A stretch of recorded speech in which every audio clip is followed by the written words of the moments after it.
विद्यार्थी मित्रों, हूँ राजेश परमार, सेठ खिमजी रामदास कन्या विद्यालय માંડવી કચ્છથી।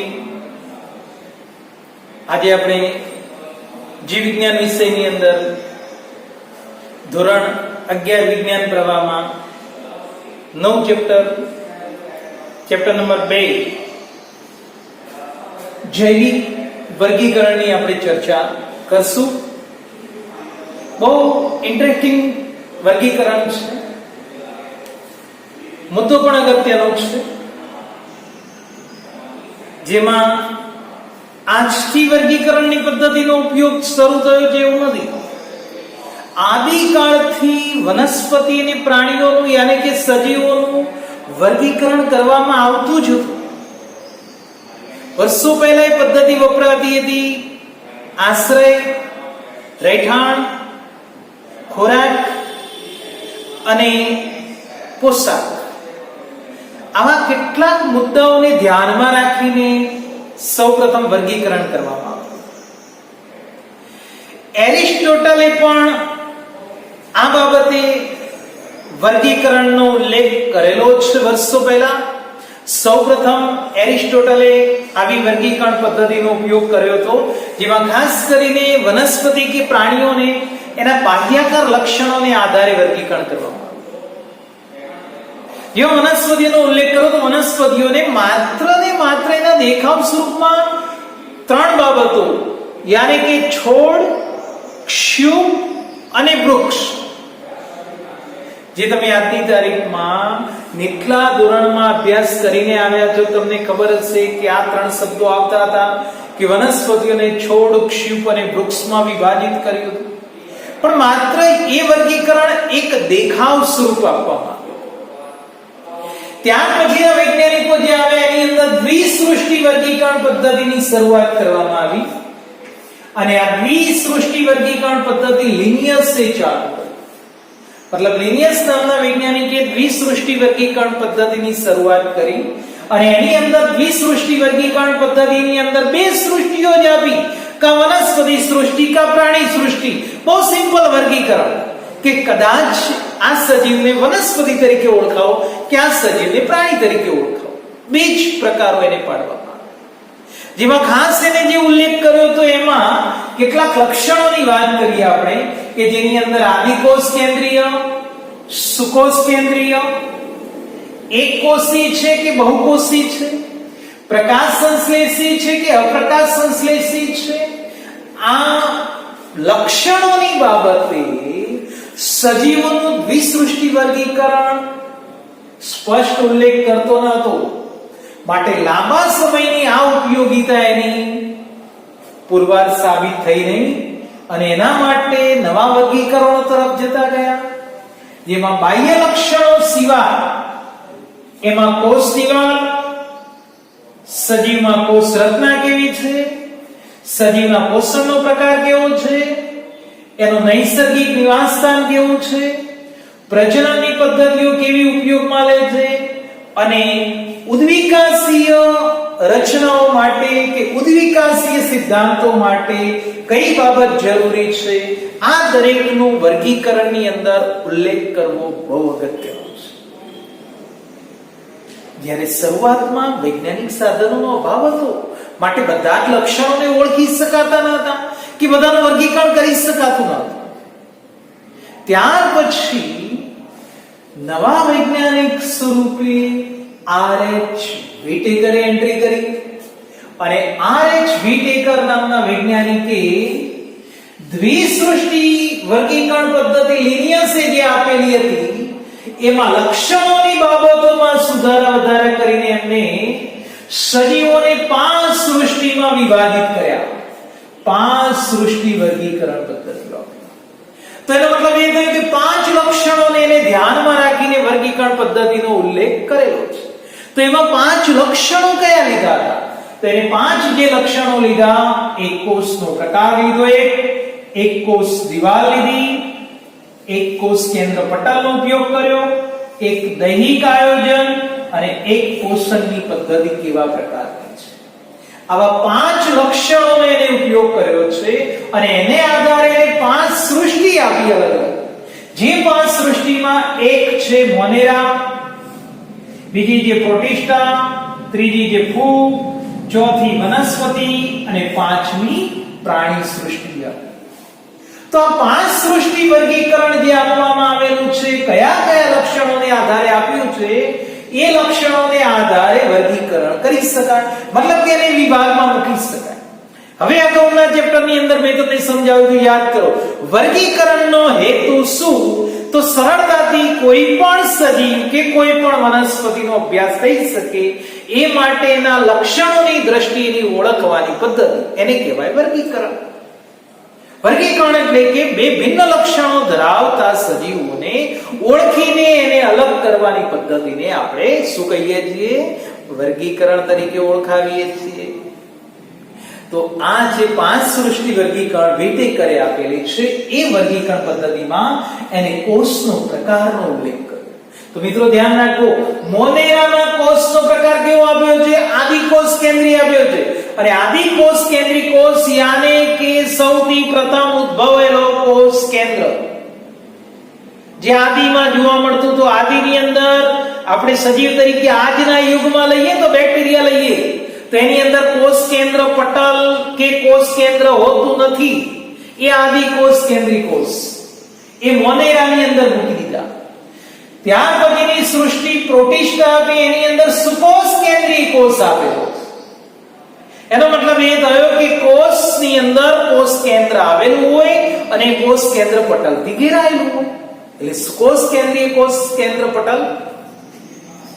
પ્રોટિસ્ટા બાદ ફૂગ, વનસ્પતિ અને પ્રાણીઓ, આ બધાની અંદર સુકોષ કેન્દ્રી કોષ કેન્દ્ર પટલની હાજરી જોવા મળે છે.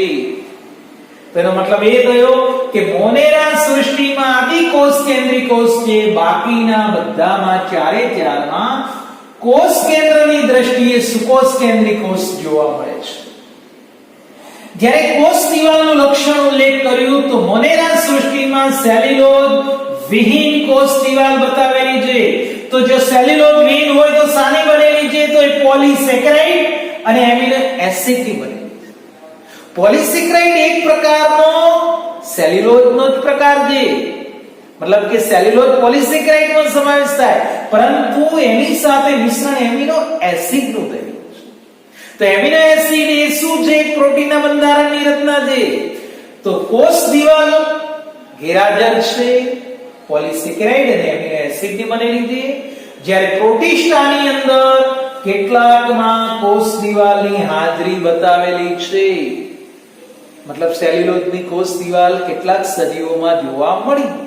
જ્યારે ફૂગની અંદર કોષ દિવાલ હાજર છે, પરંતુ સેલ્યુલોઝની બનેલી નથી, પરંતુ ફંગસ સેલ્યુલોઝ મતલબ કાઇટિનની બનેલી કોષ દિવાલ જોવા મળતી હોય છે. જ્યારે વનસ્પતિ કોષની અંદર જે આપણે જાણીએ છીએ કે સેલ્યુલોઝની હાજરી છે, જે કોષ દિવાલ સેલ્યુલોઝની બનેલી જોવા મળે. જ્યારે પ્રાણી કોષની અંદર અથવા તો પ્રાણીઓની અંદર કોષ દિવાલ ગેરહાજર હોય છે, તો શું હાજર હોય છે? કોષ રસ પટલની હાજરી હોય છે. જે આપણે અગાઉના ચેપ્ટરોની અંદર તમે ભણીને પણ આવ્યા હશો ને હવે આપણે ભણવાનું પણ આવશે કે જે વનસ્પતિ અને પ્રાણી કોષની કોષ દિવાલમાં ડિફરન્સ જોવા મળતો હોય, જે આપણે અગાઉના 8મા નંબરના ચેપ્ટરની અંદર કોષ રચના અથવા બંધારણ જ્યારે ભણશું ત્યારે રચના સમજીશું. ત્રીજું એને લક્ષણ લીધું છે કોષ કેન્દ્ર પટલ. તો આ કોષ કેન્દ્ર પટલની અંદર મોનેરા સૃષ્ટિમાં કોષ કેન્દ્ર ગેરહાજર છે, પ્રોટિસ્ટામાં કોષ કેન્દ્ર હાજર જોવા મળે છે, ફૂગમાં કોષ કેન્દ્ર હાજર, વનસ્પતિ કોષમાં હાજર ને પ્રાણીઓની અંદર પણ હાજર જોવા મળે. એનો મતલબ એ થયો કે કોષ કેન્દ્ર પટલ મોનેરામાં ગેરહાજર છે, બાકી ચારે સૃષ્ટિમાં કોષ કેન્દ્ર પટલ હાજર છે. જ્યારે દૈહિક આયોજનની અંદર સૌપ્રથમ મોનેરા સૃષ્ટિ કોષીય આયોજન ધરાવે. હવે કોષીય આયોજનનો મતલબ શું થયો કે સજીવ એક કોષીય રચનાથી બનેલો હોય. જો આપણે એક કરતા વધારે કોષો ભેગા થઈ જાય તો આપણે વ્યાખ્યાયિત શું કરીએ છીએ? પેશી. જો પેશી બની જાય તો કોષ ના રહે. પણ અહીંયા માત્ર કોષીય રચના છે, મતલબ સજીવો બધા કેવા છે? એક કોષીય, પ્રોટિસ્ટાની અંદર પણ એક કોષીય જ છે. જ્યારે ફૂગ બહુકોષીય બને છે. એનો મતલબ એ શું થયો કે એમાં પેશીઓ રચાઈ ચૂકી હશે. જ્યારે વનસ્પતિની અંદર બહુકોષી બને છે માટે પેશી કે અંગ બને છે, અને પ્રાણીઓની અંદર દૈહિક આયોજન છે જે પેશી, અંગ અને અંગતંત્રો, મતલબ કે સજીવ પેશી, અંગ અને અંગતંત્રોથી પ્રાણીઓ રચાયેલા જોવા મળે છે, જે આપણે લક્ષણની દ્રષ્ટિએ જોઈ શકીએ છીએ કે બહુકોષી સજીવોમાં લક્ષણો જોવા મળતા હોય.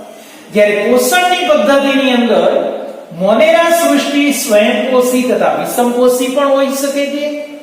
સ્વયંપોષીનો ઉલ્લેખ એ રીતે કરી શકાય છે કે પોતે ખોરાક ન બનાવી શકતા હોય તો એ રસાયણ સંશ્લેષી પણ હોઈ શકે અને પ્રકાશ સંશ્લેષી પણ હોઈ શકે.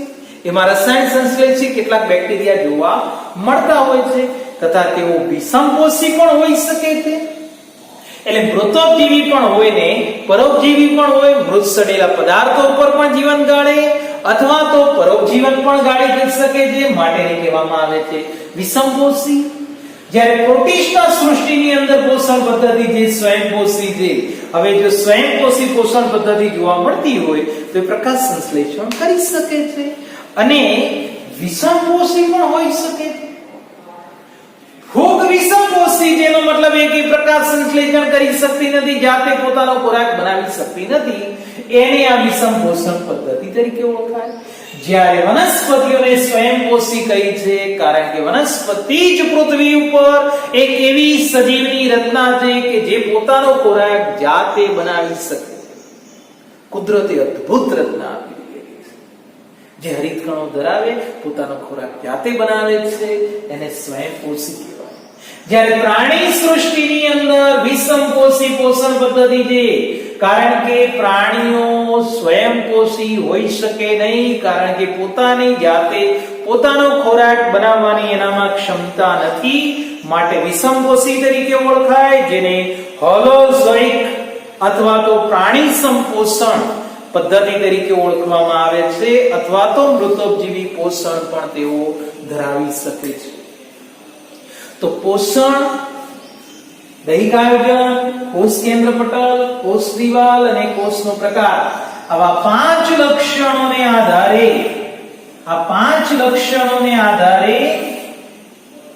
5 સૃષ્ટિ વર્ગીકરણ પદ્ધતિ આપવામાં આવી, અને એની અંદર આ 5 સૃષ્ટિ મોનેરા, પ્રોટિસ્ટા, ફૂગ, વનસ્પતિ અને પ્રાણીઓનો સમાવેશ કરવામાં આવ્યો. અને હવે પછી વિટેકર બાદ, યાની કે RH વિટેકર બાદ નવા વૈજ્ઞાનિક તરીકે નવી વર્ગીકરણીય પદ્ધતિનો એમાં ઉલ્લેખ કરવામાં આવશે, અને આ નવી વર્ગીકરણીય પદ્ધતિ આવશે જેની અંદર આપણે ત્રિસૃષ્ટિ વર્ગીકરણ પદ્ધતિનો ઉલ્લેખ કરશું, જે મોનેરા સૃષ્ટિ 2 ભાગમાં વિભાજિત થયેલી હશે, બાકીની 4 સૃષ્ટિ યથાવત રહેશે. આ સૃષ્ટિ આપણે ત્રિક્ષેત્રીય વર્ગીકરણ પદ્ધતિનો ઉલ્લેખ આપણે કરવાનો આવશે. તો હવે પછીનું વર્ગીકરણ ત્રિક્ષેત્રીય આપણે નવા વિડિયોની અંદર જોઈશું. તો મિત્રો, આ સુધીનું વર્ગીકરણ છે 5 સૃષ્ટિ વર્ગીકરણ પદ્ધતિ. યાદ રાખજો, એના લક્ષણો, એના ગુણધર્મોને ઓળખજો અને વાંચન કરીને તૈયારી કરી રાખજો, જેથી આગામી આપણી જે કોઈ ટેસ્ટ લેવાય જેની અંદર તમારો દેખાવ સારો રહે. ઘરે રહેજો, તંદુરસ્ત રહેજો. Thank you. આભાર.